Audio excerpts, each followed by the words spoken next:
Dear student, आज की online class में आपका स्वागत है। डियर स्टूडेंट, आज हम क्लास 8 साइंस के अंदर अध्याय 7 किशोरावस्था की ओर करने वाले हैं। तो जो बच्चे चैनल पर नए हैं या जिन बच्चों ने अभी तक चैनल को सब्सक्राइब नहीं किया वो सब्सक्राइब कर लें, लाइक कर दें, अपने साथियों को शेयर कर दें।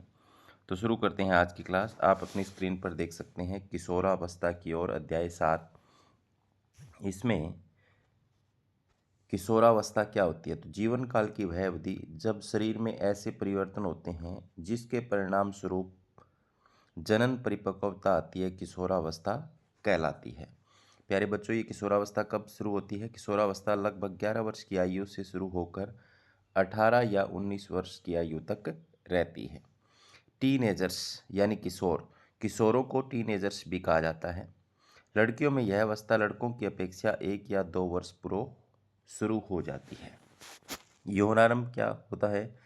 किशोरावस्था के दौरान मनुष्य के शरीर में अनेक परिवर्तन आते हैं। यह परिवर्तन यौनारंभ कहलाते हैं। इनमें सबसे महत्वपूर्ण परिवर्तन लड़के और लड़कियों की जनन अक्षमता का विकास है, यानी वो जनन करने योग्य हो जाते हैं। उन आगे चलते हैं। इसके बाद यौनारंभ में होने वाले परिवर्तन। तो प्यारे बच्चों, जब यौनारंभ आता है तो क्या क्या परिवर्तन किशोरों के शरीर में होने लग जाते हैं? लंबाई में वृद्धि होती है। यौनारंभ के समय लड़कियों में अनेक परिवर्तन होते हैं। उनमें से लंबाई में वृद्धि एक परिवर्तन है। इस समय लंबाई एकाएक वृद्धि होती है, जिसे हम आसानी से देख सकते हैं। अलग अलग व्यक्तियों की लंबाई में वृद्धि की दर भिन्न भिन्न होती है। तो यहाँ पर देख सकते हो किशोरावस्था के अंदर एकाएक लंबाई बढ़ती है लड़के और लड़कियों के अंदर। आप देख सकते हो चित्र के अंदर। आगे है जो लंबाई की जो बढ़ने की दर होती है वो लड़के और लड़कियों के अंदर अलग अलग होती है। देखो, 8 वर्ष की आयु के अंदर लड़के 72% बढ़ जाते हैं, लड़कियां 77%। इसके बाद में 9 वर्ष की उम्र में लड़के 75% अपनी लंबाई का बढ़ जाते हैं, लड़कियां 81। तो शुरुआत के अंदर आप देख रहे होंगे यहाँ पर लड़कियां जो है वो लड़कों की अपेक्षा ज़्यादा वृद्धि करती हैं, और यहाँ पर आप ग्राफ में भी देख सकते हैं। ठीक है, यहाँ पर लड़कियों के लिए ग्रीन है और लड़कों के लिए रेड है। तो यहाँ पर देखो शुरुआत में ज़्यादा बढ़ रही है और फिर अंत में यहाँ पर मिल रही हैं। तो हम अपनी लंबाई की गणना भी कर सकते हैं। तो देखो यहाँ पर पूर्ण लंबाई के लिए गणना सेंटीमीटर में अगर आपको करनी है तो वर्तमान लंबाई आपको यहाँ देखनी होगी कितनी आपकी वर्तमान आयु में पूर्ण प्रतिशत, वो सारणी में वो हमें देखना है और गुणा 100 करना है। चार्ट में दिए गए मान के अनुसार उदाहरण यहाँ पर एक दिखाया हुआ। देखो, एक लड़का जो है जिसकी आयु 9 वर्ष है तथा लंबाई 120 सेंटीमीटर, आज उसकी वर्दी काल की समाप्ति पर उसकी अनुमानित लंबाई क्या होगी? तो प्यारे बच्चों, यहाँ पर देखो 120 ऊपर लिखा, ऊपर जो सारणी थी उस 9 वर्ष के हिसाब से 75% बढ़ना चाहिए वो। तो 120 बटा 75 गुणा 100, तो यहाँ पर 160 सेंटीमीटर उसकी लंबाई होगी 18 वर्ष की उम्र तक जाते जाते। देखो, यहाँ पर 18 वर्ष की आयु तक लड़के और लड़कियाँ अपनी संपूर्ण लंबाई प्राप्त कर लेते हैं। तो किशोरावस्था के अंदर एकाएक लंबाई में वृद्धि होती है, ये आप समझ गए होंगे। इसके बाद में आगे क्या परिवर्तन होते हैं? देखो, शारीरिक आकृति में परिवर्तन होता है। शारीरिक आकृति में परिवर्तन कैसे?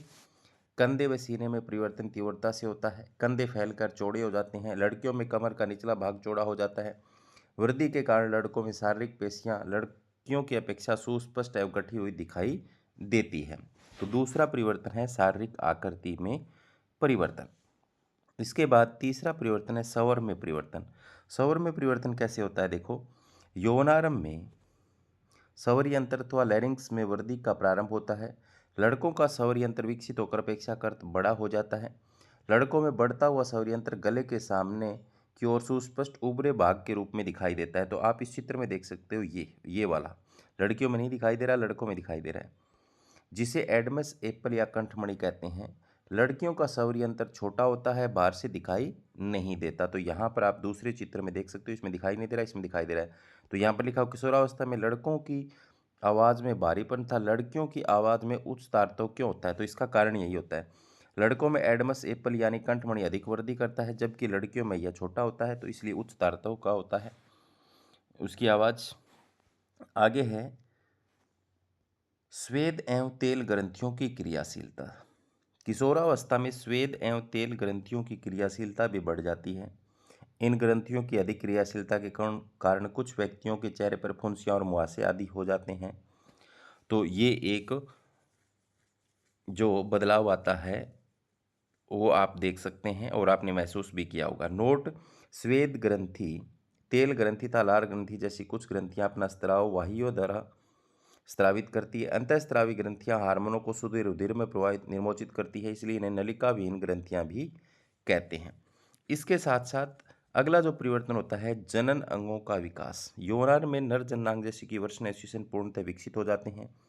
वृषण से शुक्राणु का उत्पादन भी प्रारंभ हो जाता है।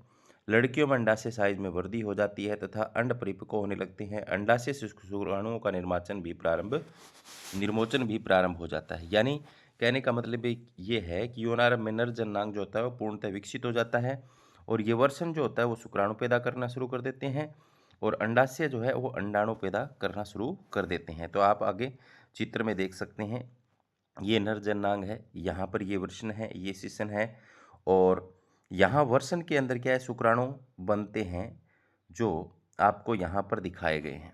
इसके बाद में मादा जननांग जो होता है वो भी परिपक्व होने लग जाता है। ये अंडाशय है जहाँ पर अंडाणु बनते हैं। ये अंडाणु यहाँ इस फैलोपियन ट्यूब में आ जाते हैं, यहाँ पे आ जाते हैं। इसके बाद में जो अगला बदलाव आता है, मानसिक, बौद्धिक एवं संवेदनात्मक परिपक्वता प्राप्त होना। किशोर अधिक स्वतंत्र अथवा सचेत होते हैं। इस समय सीखने की सर्वाधिक अक्षमता होती है। कभी कभी परिवर्तनों की वजह से किशोर अपने आप को असुरक्षित महसूस करते हैं। कभी कभी उनको ऐसे लगने लग जाता है भी मेरे हाथ पाँव इस तरीके से लंबे हो गए हैं और जो मुंह है वो उसका आकार छोटा रह गया है। तो घबराने की ज़रूरत नहीं है। ये आपका जो वर्दी की जो दर होती है सारे शरीर की वो एक जैसी नहीं होती और धीरे धीरे समानुपात में आ जाती है वो। इसके बाद में गौण लैंगिक लक्षण। युवावस्था में लड़कियों में स्तनों का विकास होने लगता है तथा लड़कों के चेहरे पर बाल उग जाते हैं अर्थात दाढ़ी मूछें आने लगती हैं। ये लक्षण क्योंकि लड़कियों को लड़की से पहचानने में सहायता करते हैं, तेने गौण लैंगिक लक्षण कहते हैं। तो वे लक्षण जो लड़के और लड़कियों में फर्क करते हैं, पहचानने में मदद करते हैं, गौण लैंगिक लक्षण कहलाते हैं। जैसे दाढ़ी मूछों का आना, लड़कियों के स्तन का विकास। आगे है किशोरावस्था में होने वाले परिवर्तन हार्मोन द्वारा नियंत्रित होते हैं। तो प्यारे बच्चों, आपको विशेष नोट करने वाली बात है, किशोरावस्था में ये जो परिवर्तन हो रहे हैं वो किसके द्वारा नियंत्रित होते हैं? हार्मोन द्वारा। लिंग हार्मोन। नर में वृषण द्वारा तथा अंडाशय में अंडाशय द्वारा स्रावित हार्मोन लिंग हार्मोन कहलाते हैं। तो नर के अंदर वृषण हार्मोन स्रावित करता है, एक अंडाशय में अंडाशय स्रावित करता है। नर लिंग हार्मोन कौन सा होता है जो वृषण स्रावित करता है? तो उसका नाम है टेस्टास्टेरोन। क्या नाम है? टेस्टास्टेरोन। उसका काम क्या है? यह वृषण द्वारा स्रावित होता है, यह शुक्राणु उत्पन्न करने की क्षमता उत्पन्न करता है। तो टेस्टास्टेरोन लिंग हार्मोन है, नर हार्मोन है, यह वृषण द्वारा स्रावित होता है, यह शुक्राणु उत्पन्न करने की क्षमता उत्पन्न करता है। इसके बाद में मादा लिंग हार्मोन है, उसका नाम है एस्ट्रोजन। तो आपसे पूछा जा सकता है नर हार्मोन में मादा हार्मोन का नाम बताइए, तो आपको नर हार्मोन का नाम बताना है टेस्टोस्टेरोन और मादा हार्मोन का नाम बताना है एस्ट्रोजन। और इसका काम क्या है? ये पहले तो अंडाशय द्वारा स्रावित होता है, यह गर्भ धारण में सहायक है। इसके बाद में आगे नर हार्मोनों व मादा हार्मोनों के उत्पादन का नियंत्रण एक अन्य हार्मोन द्वारा भी किया जाता है। अब ये जो नर हार्मोन और मादा हार्मोन बने, टेस्टोस्टेरोन, एस्ट्रोजन, इनका नियंत्रण एक अन्य हार्मोन द्वारा भी किया जाता है जो पीयूष ग्रंथि अथवा पिट्यूटरी ग्रंथि द्वारा स्रावित होता है। ये पीयूष ग्रंथि कहाँ होती है? ये हमारे मस्तिष्क में होती है, मटर के दाने के समान होती है। तो नर हार्मोन और मादा हार्मोन का नियंत्रण किसके कंट्रोल में है?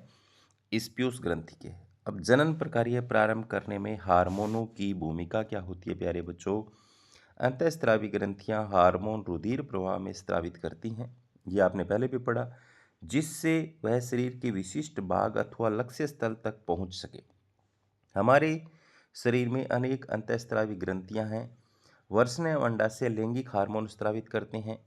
पीयूष ग्रंथि अनेक हार्मोन स्रावित करती है, उनमें से एक हार्मोन अंडाशय में अंडाणु, वृषण में शुक्राणु के परिपक्व होने को नियंत्रित करता है। तो ये मैंने आपको पहले भी बता दिया कि वृषण से और अंडाशय से जो हार्मोन स्रावित होते हैं उनको कंट्रोल किसके हाथ में है? जो पीयूष ग्रंथि है उसके हाथ में है। इसके बाद में आगे है मानव में जनन काल की अवधि। मानव में किशोरावस्था में जब वृषण तथा अंडाशय युग्मक उत्पादित करने लगते हैं तब वे जनन की योग्य हो जाते हैं। स्त्रियों में जन्मावस्था का प्रारंभ 10 से 12 वर्ष की आयु से हो जाता है तथा 45 से 50 वर्ष तक की आयु तक चलता है। यौनारंभ पर अंडाणु परिपक्व होने लगते हैं। अंडाशयों में एक अंडाणु परिपक्व होता है तथा लगभग 28 से 30 दिन के अंतराल पर किसी एक अंडाशय द्वारा निर्मोचित होता है। तो आगे इसमें देखो, ऋतुस्राव या रजोधर्म। ऋतुस्राव या रजोधर्म क्या है? गर्भाशय की दीवार मोटी अथवा स्पंजी हो जाती है, लेकिन निषेचन न होने पर यह धीरे धीरे टूटती जाती है और रुधिर और म्यूकस के रूप में योनि मार्ग से बाहर निकलती है, जिसे ऋतुस्राव कहते हैं या रजोधर्म भी कहते हैं।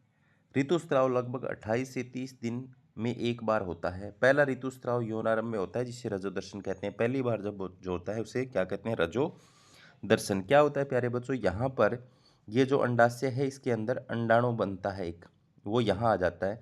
अगर इसको यहाँ पर शुक्राणु मिल जाता है तो निषेचन हो जाता है। अगर शुक्राणु ना मिले तो ये जो गर्भाशय है इसकी दीवार मोटी होती है। 28 से 30 दिन में यहाँ से ये रक्त के रूप में, म्यूकस के रूप में बहना शुरू कर देती है।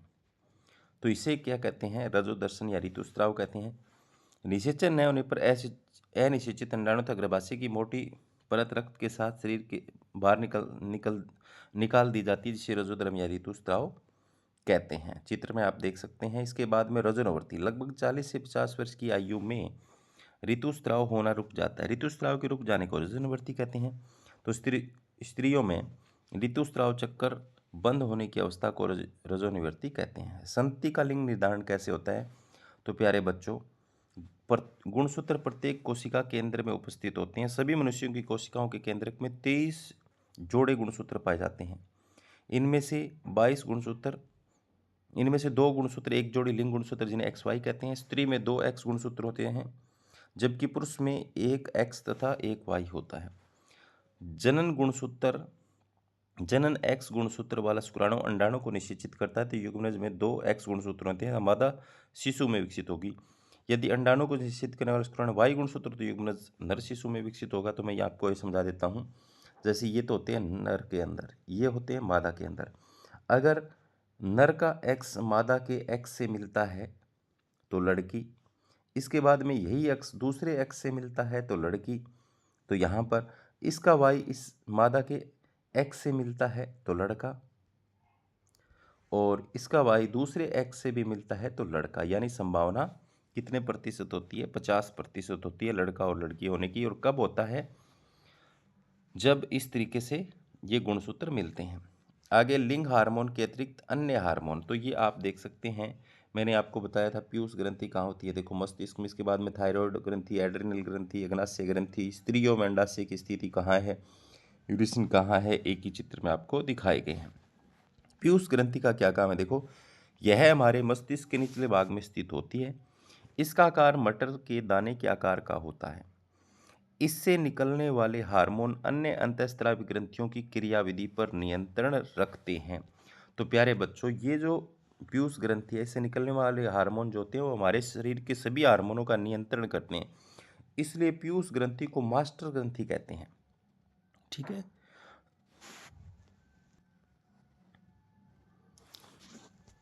इसके बाद में आगे जो ग्रंथि आती है वो थायराइड ग्रंथि। यह ग्रंथि श्वास नली के दोनों ओर अधर तल पर स्थित होती है।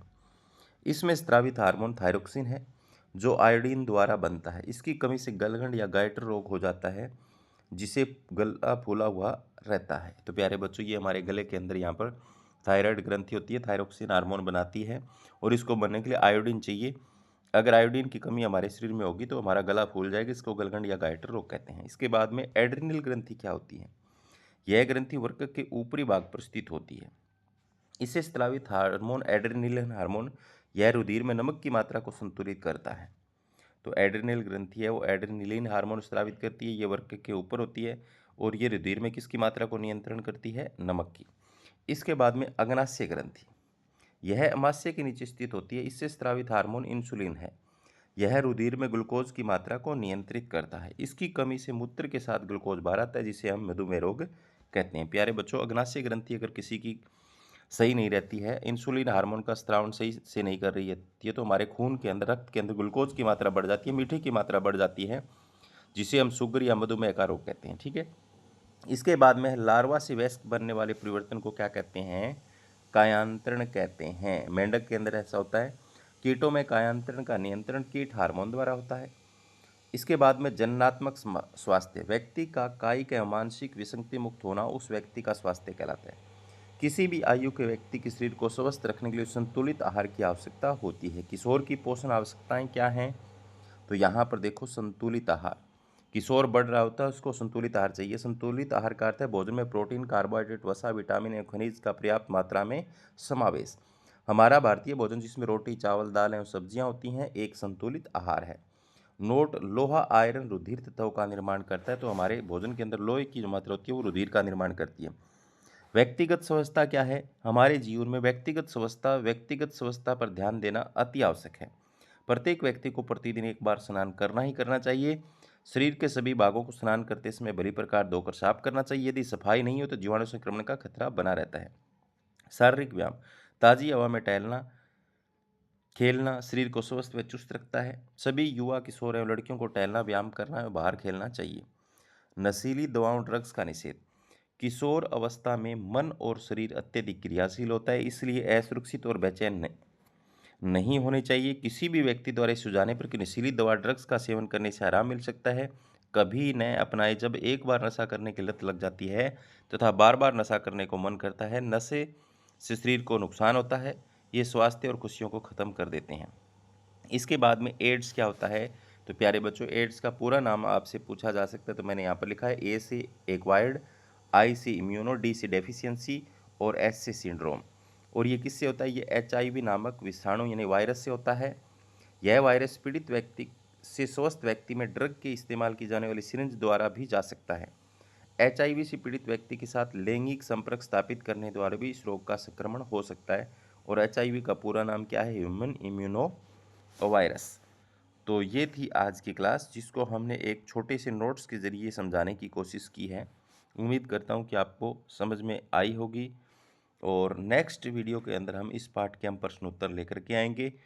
तो जो बच्चे चैनल को देख रहे हैं, जिन बच्चों ने अभी तक चैनल को सब्सक्राइब नहीं किया हो, सब्सक्राइब कर लें और वीडियो को लाइक कर दें, अपने साथियों को शेयर ज़रूर कर दें। अगर आप ऐसा करते हैं तो हमें मोटिवेशन मिलता है और नई वीडियो बनाने की इच्छा होती है। धन्यवाद।